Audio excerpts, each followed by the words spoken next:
এই যে আমরা এখন পুরো জগন্নাথ মন্দিরে ঢুকে পড়েছি।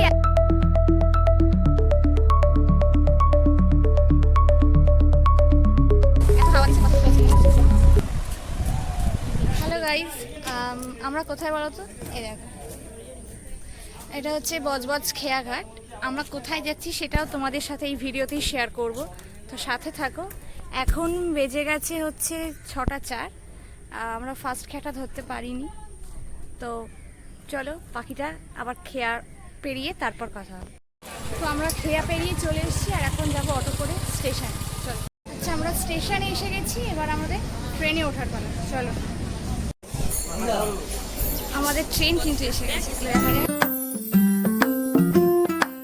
এখানে হোটেল ম্যানেজারের সাথে কথা হচ্ছে যে কোন রুমটা ফাঁকা আছে।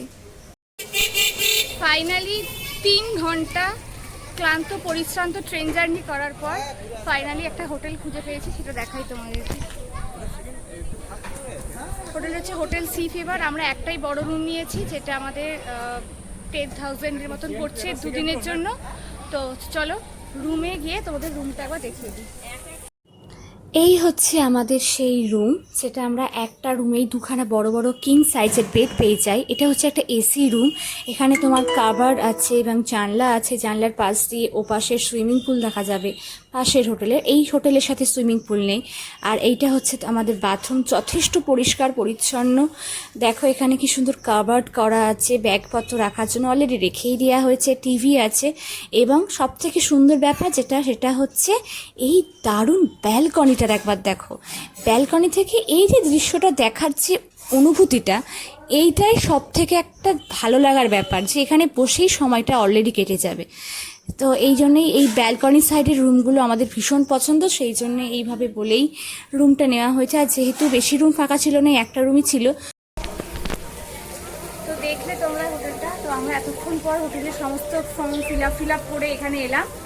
এইবার আমরা যাব সমুদ্রে, খাবো মানে ভাত টাত খাবো, তারপরে ঘোরা, সেটাও তোমাদের সাথে শেয়ার করবো। তো সাথে আমরা এখন আছি পুরো সমুদ্রের ধারে। এত হাওয়া দিচ্ছে, কথা বলতে পারছি না।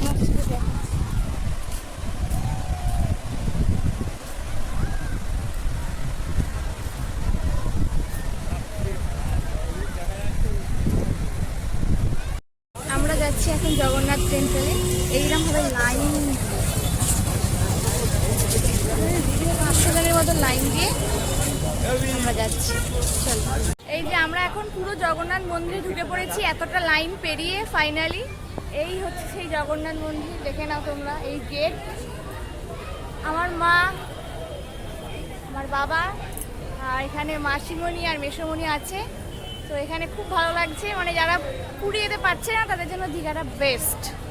তোমরা চাইলে এখানে এসে দর্শন করে দিতে পারো জগন্নাথ দেবের। তো আমরা দেখতে পাবো না আজকে, তার কারণ হচ্ছে স্নান যাত্রার জন্য মন্দির বন্ধ আছে। মন্দিরটা শুধু এটাও, ঠাকুর দেখতে পারবো না। এই হচ্ছে এখন। চলো,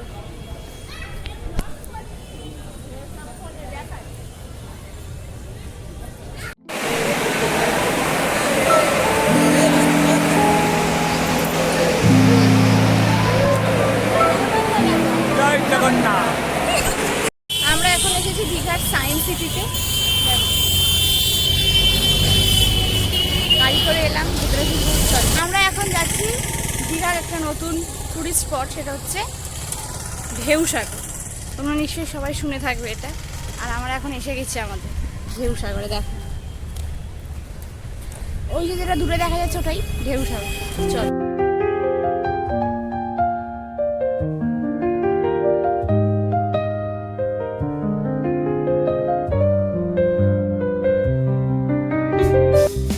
এটা হচ্ছে ঠিক বিকালবেলায় সূর্যাস্তটা যখন হয়, ঠিক তখন আমরা এসে সমুদ্রের ধারে বসে থাকি।